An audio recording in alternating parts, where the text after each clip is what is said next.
All right. Hello, everyone. Welcome to the hand lettering class. It is now on the internet, as most everything is nowadays. So I hope you're all staying safe and well and, um, under the circumstances. I'm glad that you've decided to continue the class um, through online. And I'm trying to shift things up a little bit to make sure that you're getting the most out of it. So here, I'm trying to experiment with having less mini exercises and longer lectures and longer feedback sessions. So instead of the mini exercises like the type cookers and such that I had you do during the class. I'm hoping to have longer lectures like the ones that are recorded, like the one you're seeing right now, and then hopefully that coupled with the feedback sessions that we'll have over conference calls will help you give some feedback so you know where you're at and like you can always let me know what the best ways are for me um, to help you and all these things. All right. So some things first. It's transitioning to learning online is definitely a new thing. We're in the phase of trying out a lot of new things, I suppose, in this madness. I'm just kind of gesturing to all this madness. Yeah, so we have to embrace asynchronous learning, which means that we're not learning in the same space, but we do have to embrace that we are all learning, although it might be in stagnant times. And something that helps in learning that I find is setting aside a designated time. So it used to be that Tuesday evenings we were always setting aside a designated time to learn. But like now, since the lecture portion is being recorded and the group feedback sessions are getting separated out from that, like the group feedback sessions will always be held on Tuesday evenings, but perhaps like if you don't feel like watching the lecture on like Tuesday, maybe like you set aside Wednesday or something. But it's always like very nice if you just set aside a special day and time that you are going to watch these lectures, just so you establish a cadence.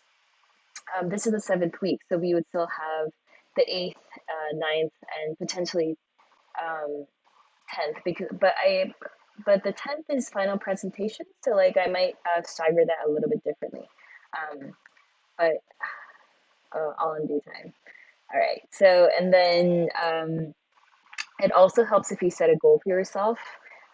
There might be some things that are going on in your life, or maybe there is nothing going on except you being inside your apartment, and you want to push yourself further. Like it's fine, but it's probably like best if you set a goal for yourself while you're trying to decide what to do for homework. Okay, like I want to establish this today. I want to improve on this today. Like something along those lines, just so you can keep yourself motivated in terms of online learning. And then last but not least, like I find that maintaining class habits are sometimes helpful. So like if you have a habit of bringing like green tea to class, like make a cup of green tea before sitting down to watch this lecture, like that. Those little things help when you can have little habits to guide along what you used to be doing in a different space. All right. So for today's class, we will go over my process for iterating hand lettering, and then we'll go through letter form digitization. And then during that, I'll also do an Adobe Illustrator demo. And for those of you that aren't quite interested in Adobe Illustrator demo, like feel free to skip over that. But I do definitely want you to come back to the part where I start talking about inspirational references, and then the homework. So, in lieu of the books that I was going to bring in today, I have actually selected a collection of scanned books, which I suppose they might be a little bit more exciting in the fact that you can skim through them all throughout the week. Yeah, but I'll be sending you a lot of PDFs with a lot of really great stuff. So I hope you check them out as well. All right, let's get started. Okay, so iterating hand lettering piece. So here is just a demo of me like just like going through like sketches. So here you can see that I probably created a holding shape just like we were doing last class. And then this is like a really messy sketch where I'm just drawing like a bunch of lines to see like how to figure it out. You'll also notice that this is on grid paper. And I always number my sketches. And after I do the initial sketch, I get bond paper or some sort of semi-translucent paper, and then I go over the actual sketch. You can see that it's quite different. The flourishing on top is a little bit different. And then from there, I made a sketch that is a little bit more finessed. So here you can see that I drew guidelines again to help guide me on the X height and the body height. Sorry, X height and the baseline. And then the fourth one, you can see that I was using the third sketch as a guideline. So as I was spacing these a little bit further, I was probably shifting them left and right before I was tracing them. So you can see that's a difference. And then the fifth one, you can see that I was also shifting spacing more even because I figured that I need more space. So that's the fifth one, and you can see the top is pretty messy, but the bottom I'm starting to get a little bit hang of. And then the sixth sketch is where I almost went a step backwards into just trying to maintain the energy of the piece. And then on the seventh sketch, you can see that it gets tightened up quite a bit, actually. Um, I'm trying to resolve the flourishes on the left side. And then the eighth one is my final, where I made everything almost exactly the same as the seventh sketch, but it's just a lot more cleaner. Okay, and then this is the second iteration of hand lettering that I do when I'm assisted with, let's say, like digital technologies. So this is a thumbnail for the class you probably recognize. I'll probably sketch out like a loose pencil sketch of the bone structure, and then I'll draw like the same thing, just like with letter forms. And then on the third one, I've sketched something that's a little bit more detailed. And then, and then something that I want to point out that happened, ooh, uh, something that happened in between this stage um, to this stage is that like I scanned the thumbnail sketch, and then like here you can see here. Let me. Oh, darn it. You can see like there's like a little ghost of a sketch in the background. So that's like me scanning the thumbnail in, putting it into Photoshop, and then um, like probably I would have reconfigured the letter spacing. So like moving things left and right just to make sure the spacing is really nice, because that's where a lot of that's where a lot of my iterations happen, like just trying to get that spacing right. So I probably did that in the last like version of the sketch that you're seeing. I probably put in like little inlines over here. Those are details that I was putting in, and some flourishes. And then at the very end, I still wanted to keep like the hand lettered quality of my letters, so I didn't digitize it. So for the last iteration, I used tracing paper, and I probably trace this with a black micron pencil. Yeah. And you'll notice that I do the decorations at the very end. I don't really start out with them. All right, so letter form digitization. I would really like for you all to watch this video. So here, it's just a 4-minute video that you can watch. Like here is the address right here for the original video. This is just a video that just like goes through um, uh, how should I say it? Like just the mechanics and math of how a Bezier curve works under the hood.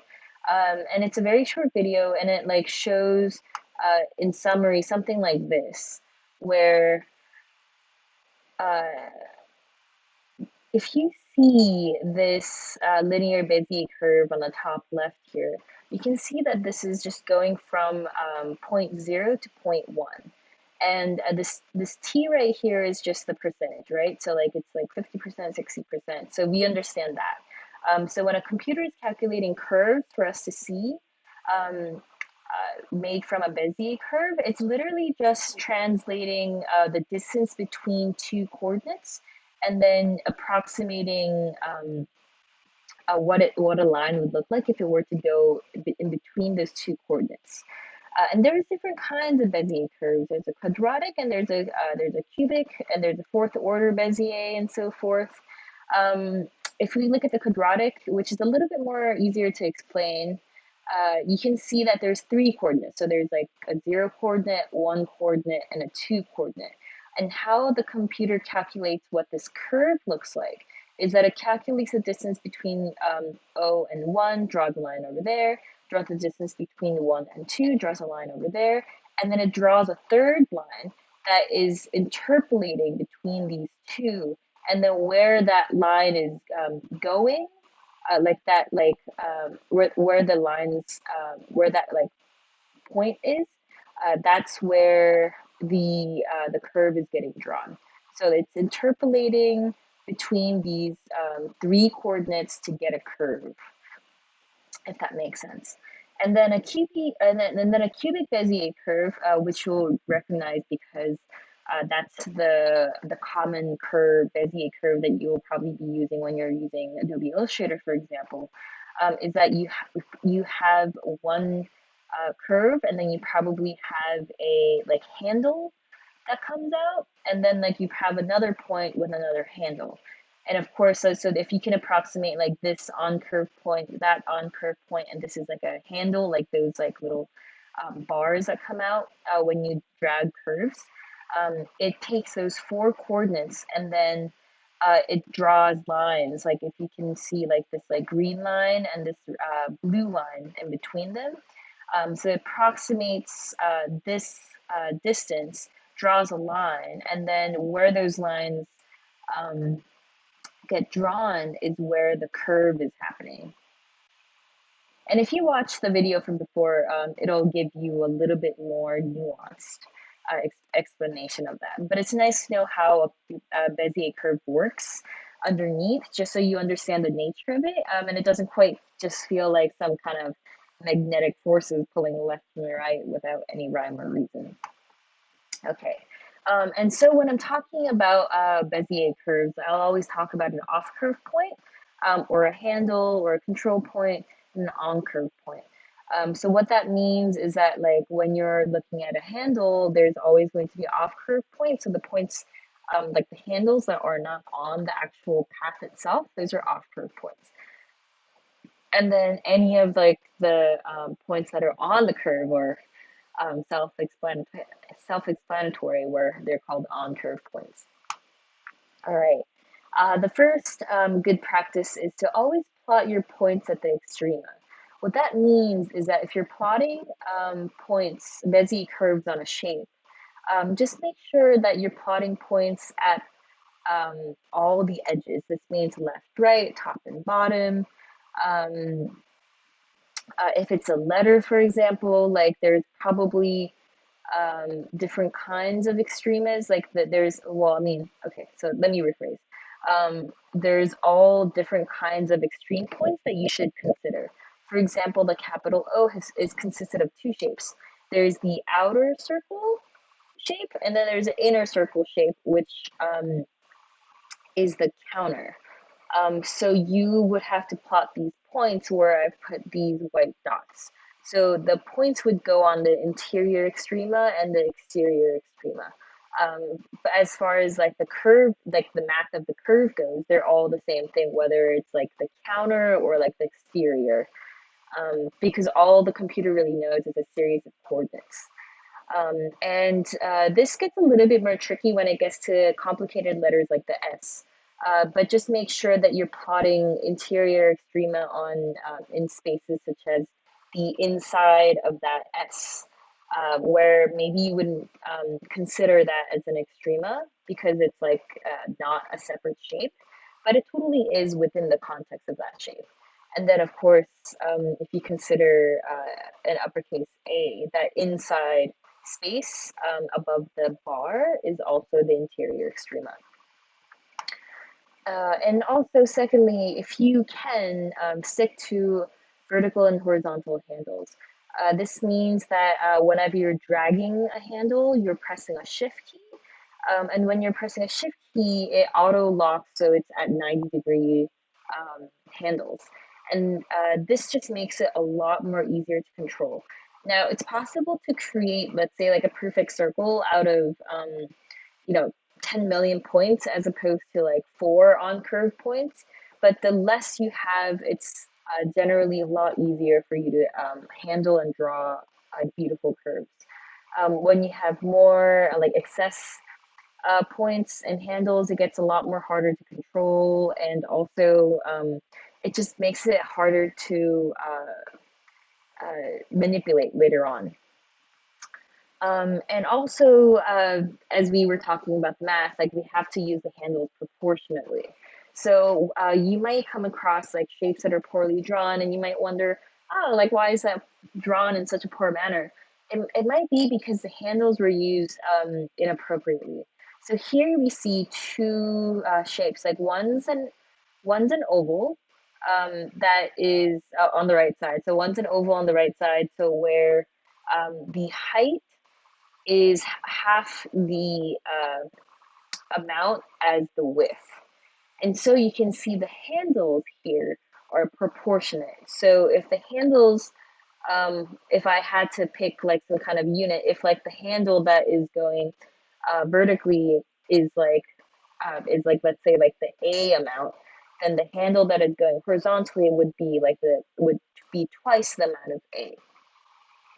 And I know this seems like it's like math all of a sudden, but believe me, when you have this in the back of your mind, it makes it a little bit more easy to use handles proportionately. So on the left side, if it was a perfect circle, then the handles would be exactly the same length. Okay, so common don'ts. Try not to cross handlebars. That usually almost never works out. Using extraneous points usually makes your life a little bit harder, and then making them lopsided is usually just not a very good practice because you'll just end up getting lopsided looking shapes. And also try to use overlaps for efficiency. So here you can see on the left side, you can see the R, where I'm just using different shapes to say like, hey, like the R should be in 3 different shapes. So when you're shifting like the R of that leg, like you're not like blowing up your bowl of the R in order to like change that leg. And same for the A. So if you see, like I made the bar a totally different shape. So it's like made out of 2 shapes. So like if I have to shift like the A bar up and down, like I don't have to destroy the rest of the A in order to do so. And there's not really one right way to do it. There can be multiple ways to do it. So here I'm showing that I've made the corner of that N overlap in terms of making the points. Or on the right side, I've just made that right side of the N just another different shape. So both ways are valid ways to do it. Okay, so Illustrator demo. All right, so what I'm gonna do right now is open up Illustrator. Oh, actually, maybe, no, this one. Okay, so this is Adobe Illustrator 2020, but I feel like nothing I'm using is going to be any different from what you have. So what I just did is I just dragged in these like sketches like this. And then so like I just like put them in a canvas right here. So like right now they're just loose fitting sketches. And then I'm going to select them and then do command number 2. So if I do command number 2, plus 2 equals lock, yeah, so then it'll lock my drawing. So it just won't move even if I select it. Now, if I went to Object Unlock All, then it would unlock again. Okay, so I'll lock the drawing. And then another thing is if you do Command R, it'll bring up the ruler. So I just brought up the ruler and I'm just like dragging them just to make sure I have guides,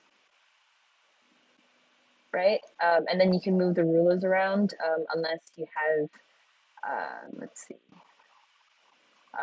rulers um, okay, so make sure like it's not hidden. Okay, so I'm going to use the pen tool, the P. Uh, the P is a shortcut. And then so here I'm just going to demonstrate drawing a V. So there's a lot of straight shapes. So I'm just going to click around. I'm not dragging them. So if I just like click, click, um, click, click, click. I've made a shape. Oh, sorry, you can't see that. So I'm just gonna make a little line just so you can see what I'm doing. So if you see here, I've made a shape that has no curve points. So this is a Bezier curve, but there's no handles. Anyway, so I'll just keep on continuing making them. So notice that I've separated the serif into a different shape. And then so like I'll go on creating the shape. And of course, like instead of just drawing it blindly, it always helps if you click shift, you'll notice that it only moves in like 45-degree increments, right? Okay, so like I'll command plus, command minus, zooms in and out. Okay, so this is our first curve point. So here, if I click and then drag, a curve point appears. That doesn't happen unless you are holding down and then drag it. So again, like I've clicked on it and then I haven't let go. I just drag it out.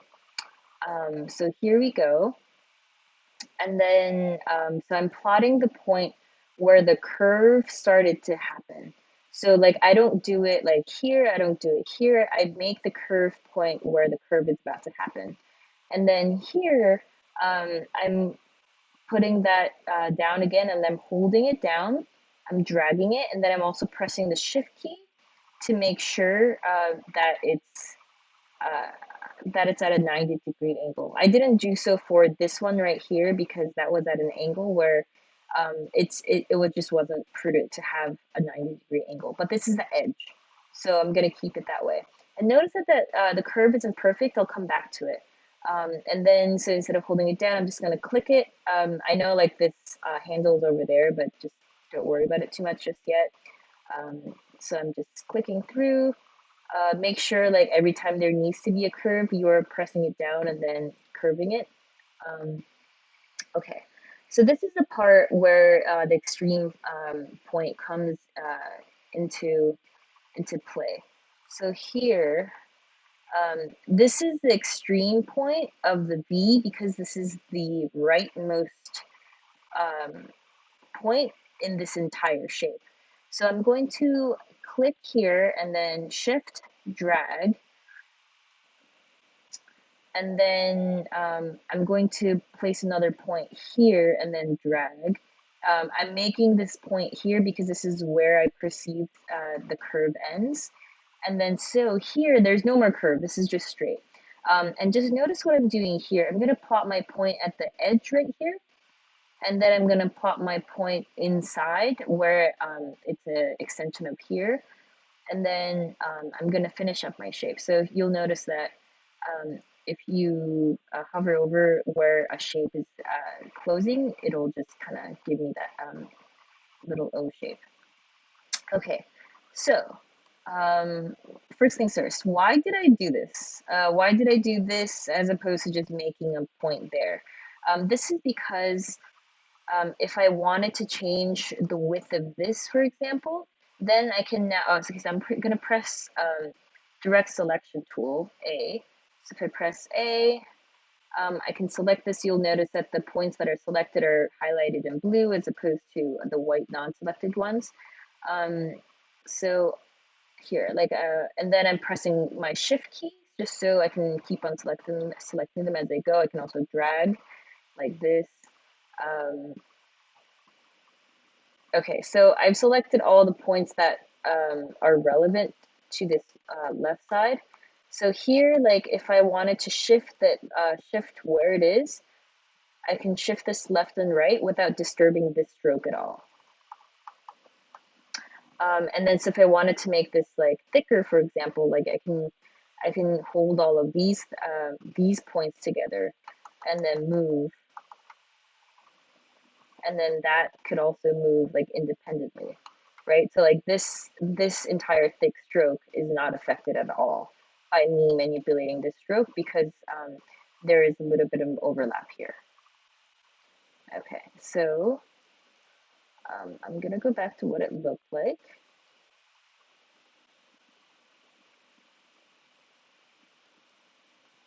Okay, so here you'll notice that I just had no choice but to just make that a blobby shape. So you'll notice that if you go to the have it the direct selection tool, like the A, that's a shortcut. You'll notice if you select it, you can still manipulate the handles, but they're locked, so they're moving in tandem, right? Like if you move this way, the other way moves too. The way to break it is with the option tool. So with the point that you want to manipulate, like selected, if you press the option um, and then move around, you'll notice that now it has broken the lock. And then from here on, like you can manipulate this point, and then it just won't follow you. And here to get rid of that handle altogether, you can kind of hover over the point itself, and then like it'll just kind of disappear. And to make it, yeah, so it'll just kind of disappear. And okay, so I'll do the same thing here. So I'll just kind of, so first, like I'll break it by pressing option, and then I'll just pull it in so it's not there anymore. And then here you'll notice that like these 2 points are not aligned. Although let's say like I want them to, and like I want these serifs to be aligned, although they're not aligned right now. The good thing about points is that sorry. The good thing about Illustrator is that it lets you align points as well. So like the regular align tool that you see here, if I, let's say if I select these 2 points and then if I say align, you'll notice that it aligned. Let me zoom in. So like I selected these two things and I did align and then it aligned. This is actually pretty handy for, I think here, let me just zoom in really quick. So if I select that, the edges of these serifs, the edge of this serif and the edge of this serif, and then say like I want them all to align, align to the center or align to the bottom, whichever one you want. If I align them, they will now all magically be aligned to the same point. So if you hover over it, you usually get like a little thing that tells you the coordinates. So remember, like we were just talking about Bezier points, like all they are just a series of coordinates. So this is the same thing. So here you can see like um, X and Y, right? Like so, like this is the X. Sorry, this is the Y. This is the X, and then you can see the Y is the same, 101.54, 101.54. So you can rest assured that this serif height is the same thing as this serif height. And I know I'm not working in filled, so here I can just, now I can just select and change it to a different color, magenta or something. Yeah, here. Yeah, so you can see that that's what my shape looks like on the inside. Yeah. And then let's move over to the O, because the O is another character where if you want to work on something being symmetrical, there's probably other considerations also. So here I press the P to get the, to get the pen tool option. And then I'm just going to make half that P because P's are symmetrical, right? So I'm just going to make sure, I'm just going to press that, drag to get that handle, shift key to make sure it's locked and it's not moving anywhere except in 90-degree angles. So I'll just go there. I'm dragging again. And I'm dragging again. And I'm just gonna stop here because I don't want to go through the whole thing because everything is going to be symmetrical. So here when it's just when the pen tool is when it has nothing else to do, I just usually press like a V, which means like it's going back to like the regular selection tool, and then that just like breaks the path continuation from there. And here, I'm just going to go back to a stroke so you can see this a little bit better, and I'm going to change the color so it's brighter. Okay, there we go. So we go. So like we have that shape over here, and then I'm going to do another one. I'll do a P, drag, drag,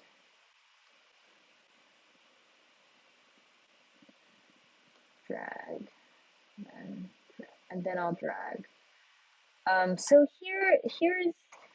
so the limitation of Illustrator is that I can't quite align the handles. Like I can't grab handles and align them, or I can't really measure how long this handle is. So like if I want this handle to be if I want this shape to be exactly the same as this shape, I have no choice either than just like copy and pasting that path over to just kind of give it like a good like eyeball look. And just for the sake of this demonstration, I'm just making this really quick over here. So the handle would be a little bit,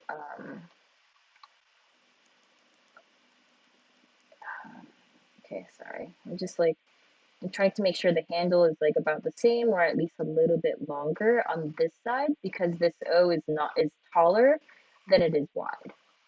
Okay, so once you have that, once I have half of the symmetrical O, I am just like selecting these edge points, making sure that they are completely in line by aligning them. And then once I have them, I'll select all of it, um, transform.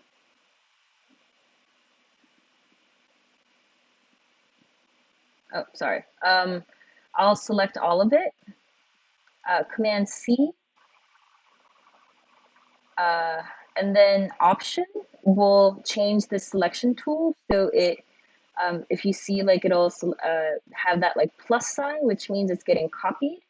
So I'll just like copy it over here and then I'll right click and then I'll transform and then reflect. My window's over here. And I'll flip it vertically. Okay, great. So here it's been flipped vertically, right? We just like want to make sure that this is all in the same place. So just make sure you have the shift key and then drag it over so it meets. Usually Illustrator will kind of click it back. So anyway, once you have that shape, you can select these points. So like here, like so like this is not joined yet. So like these are two separate shapes. But here, like when they are where they are overlapping, you select those 2 points, um, right click, and then if you join it, it becomes one shape. So it becomes one shape again. So just make sure you do it on the bottom as well. So like, wait here. Did it do for the bottom too? Join. So make sure like all the paths are closed. Um, so here, make sure like it's kind of nice if you just like drag the selection tool so there's a box in that area, and then you can join, and then you can join here also. Oh, sorry, join right here. Okay. All right, so that is now a fully formed shape where they're joined together. So you'll notice when I bring in the fill tool here, um, they're full shapes. And if you like wanted to like knock that out of the center, like you can obviously go, get a Pathfinder tool and just like knock that out of the center, right? Like this right here. But that's like the basics of how you make a symmetrical shape, and then just like the way where you would just keep on making sure that that these curves um, are are the ones that you want. Um, and then so when you're like doing things like flourishing, which seem a little bit more complicated, I usually plot as least as I can. So like for example, if I'm making like one of those like swishy things over here, I would probably like push one out like this, and then uh, probably just only do like the horizontals maybe. Oh, here, sorry, let me just swap this to lines only. Um, yeah, so like I wouldn't plot things here, for instance. Like I would probably plot things that are only in the horizontal area.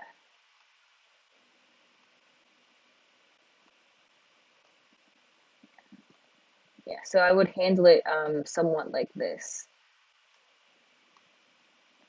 And then because I only have two handles to worry about as opposed to having, one, two, three, four. Like if I had a point here, like that would be so many more points to worry about, right? Like also like having like an anchor point like that where it's like on the side also makes it very very hard to control. So I'm pressing like the plus and minus point, which are the shortcuts for adding a point or subtracting a point. So here you can see that I'm manipulating these handles and keeping an eye on these handles so they're about the same length because I want this shape to be symmetrical. And then here you can totally see that this one's longer, so that's why it looks a little bit lopsided over here. So I'm going to shorten that so it gains a little bit more symmetrical quality. And then here we can see that I'm also manipulating this point like that. And also another neat trick to know for making like quick flourishing or just like thick and thin strokes, doesn't really matter if it's flourishing or handwritten brushy N or anything like that, is like where is it? This width tool comes in really handy. So this width tool, if you select the width tool and then click on a path, yes, that's right. Click on a path, um, at any point, it doesn't even have to be like at a certain point, you can control the width of a path. So you click on it and then you drag it. Um, and you can see that it can get as like super fat or like super skinny, doesn't really matter which. So here you can see with the width tool, I'm probably gonna make these lines thick. So like here I'm gonna make that one thick, and here I'll probably make this one thick. And because I want a thick and thin contrast, I'll probably make it like thin when it comes to here. So I can also like add another point, drag it to be smaller. Oh, maybe not that much smaller. Smaller, and then it'll always happen um, in those points. So I'm just like selecting them and then I'm dragging them.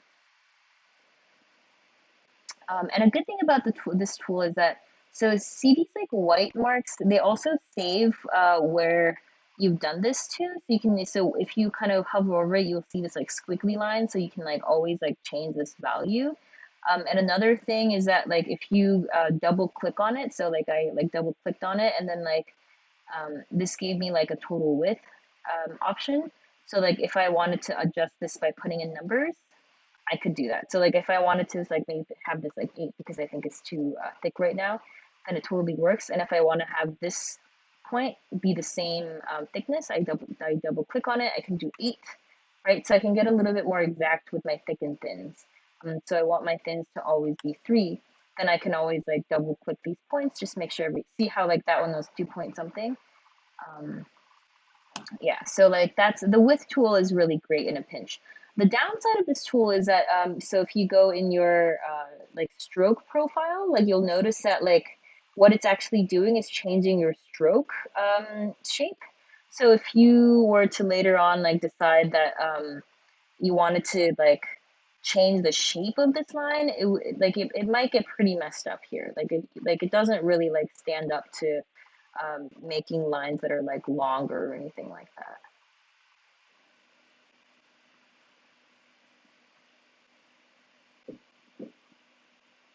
Yeah, like it doesn't really adapt to like different types of changes in your stroke itself. So that's the downside. Okay, cool. So let's go back to the keynote. All right, so that was the Illustrator demo part.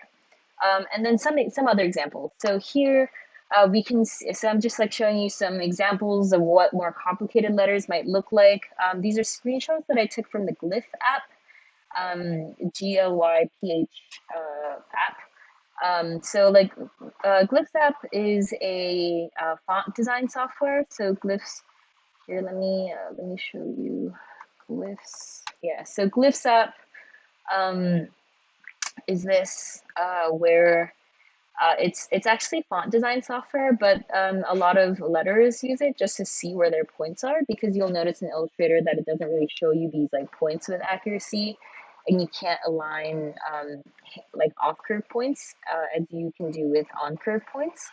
And so like these are just some examples um, of points. So even if something as complicated as this, here you can totally see that I've kept the points mostly horizontal in certain parts. So here you can see that, ooh, where's my, where's my cursor?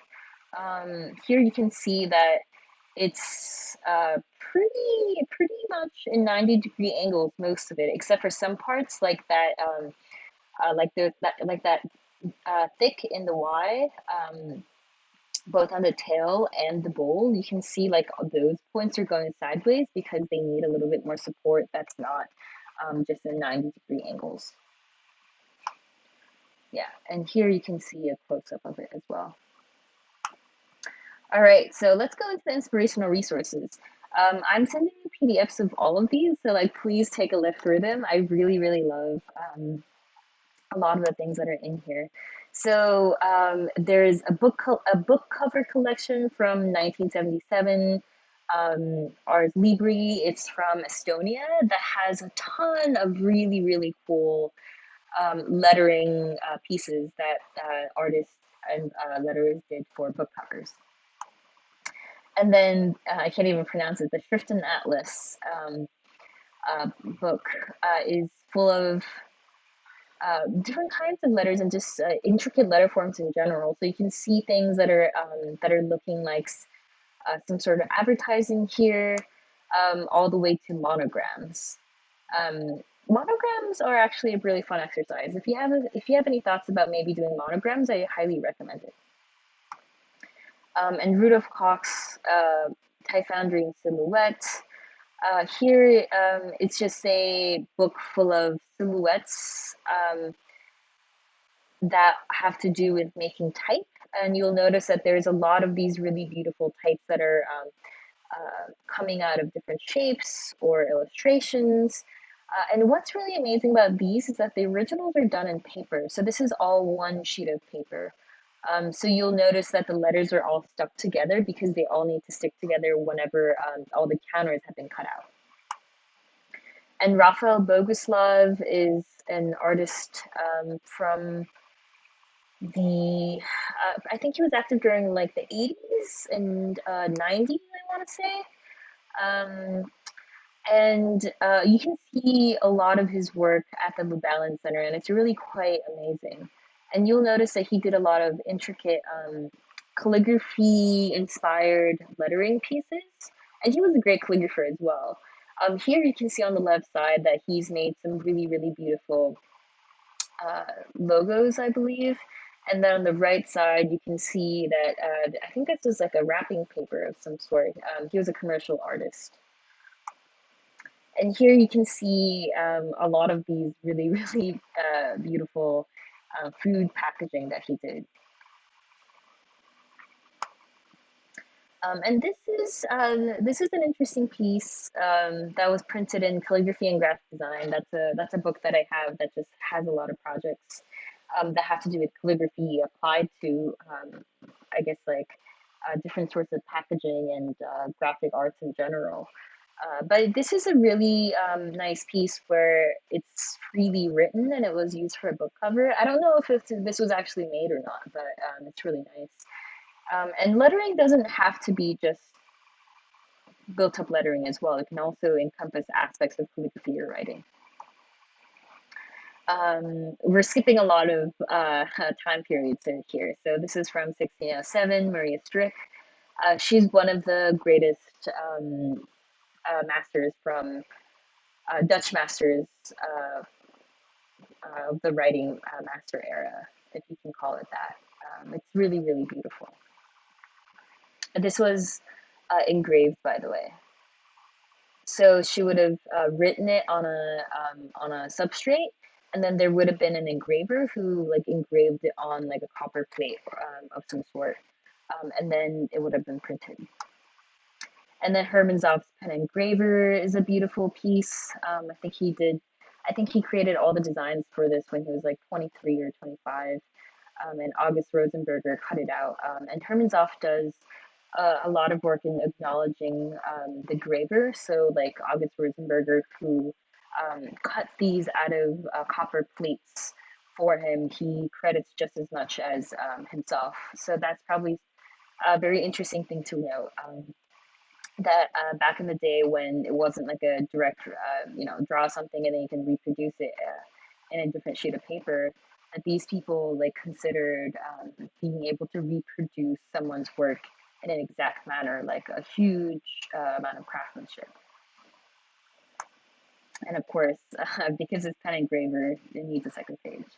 You'll notice that in these inlines, if you, let's say, for example, take a look at the C, like A, B, C, D, C, you'll notice that on the edges of that C, the inline is a little bit tighter than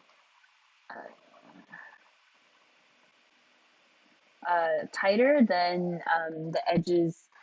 Sorry, the inline changes width. So you'll notice that in the middle, it's a little bit thicker than at the edges. And that creates like almost like a dimensional effect. All right, so homework. For homework this week, I would love for you to have some sort of final project ideas and hopefully sketches to go along with them. Something that you want to think about is what you would like to work on. Some things that you might ask yourself is there a style I'd like to improve on? Is there a project type I'd like to try?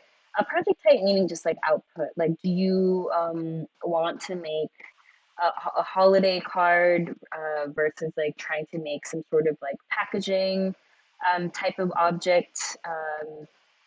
And like trying to give your idea some sort of parameters and shape is always very helpful because trying to design trying to do lettering in a vacuum is always really hard and often doesn't really push you enough. So like it's probably best if you can even if you don't know if it's like for like a greeting card versus a book cover, if you have some sort of like final output, it really helps.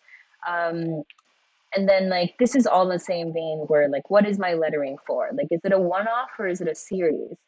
Where is it going to be? How is it going to be printed? If is it going to be printed? Is it just going to be like online somewhere? What size will it be? Who's the audience? So like if it's if it's your holiday card, then your audience is family and maybe your followers on Instagram or something. But maybe if it's for I'm trying to imagine something. If it's for uh, a children's book, then obviously it's for children and not so much adults. And that changes things a little bit, other than the aesthetics too. Like for example, like for the elderly or for children, like they might not have um, as strong of eyesight um, as people like who are in like the who are in different age groups. So maybe you might need a more legible looking lettering. Um, what else? I think it's important to have fun. I think it's always good to have uh, certain scope of a project. Like that sounds very businessy, but what I mean is that like what is like um, the minimum you'll get out of it, and what is the maximum you could get out of it. Like for example, if it's if I would say like I'm going to make a series of like greeting cards, then maybe like my like minimum is like having like a set of three. Like maybe it's like congratulations, thank you, and happy holidays. But like maybe like as a maximum goal, I can tell myself that like I would have like a condolence version. I would have a happy birthday version. If it's for, like if it's something for packaging, like for example, let's say like I wanted to do like soup packaging, for example. Maybe the minimum is just a label that goes around the bottle or can, I suppose. But maybe like the maximum version is like another sticker that goes on top of the can, and like um, maybe like a series of like promotional like postcards. Like just think about like how you can expand upon it. So like if you end up having a lot of fun and a lot of enthusiasm for it, you have more things to tack on in this like little project universe of yours. Yeah, and also the last but not least, what are my visual references? So I always stress the importance of visual references, um, just so you're not, again, creating in a vacuum. So, like, if you have an idea of what you want to do, what is it for, and you have a scope, once you have a visual reference, that kind of gets rid of the blank paper fear almost. So, like, if you just have a starting point, you can deviate like far from it. It doesn't really matter. But if you have a visual reference, it really helps you. All right. So next week, I hope to see your final project ideas and hopefully some sketches. And what would be really helpful for me to help you out is is is letting me know actually what help you need during like our group meeting calls, and what kind of feedback you would like, because I think one thing that is different for everyone is like people need different things at different stages of their projects. Like sometimes people just want like just like a confirmation of like what of the direction that they're going in, and some people want more references that they can reference. Some people want like specific feedback on like a composition, and so forth. Yeah, so maybe like thinking about those things as you're working on your final project would be nice. All right, great. Well, thank you, and see you next week.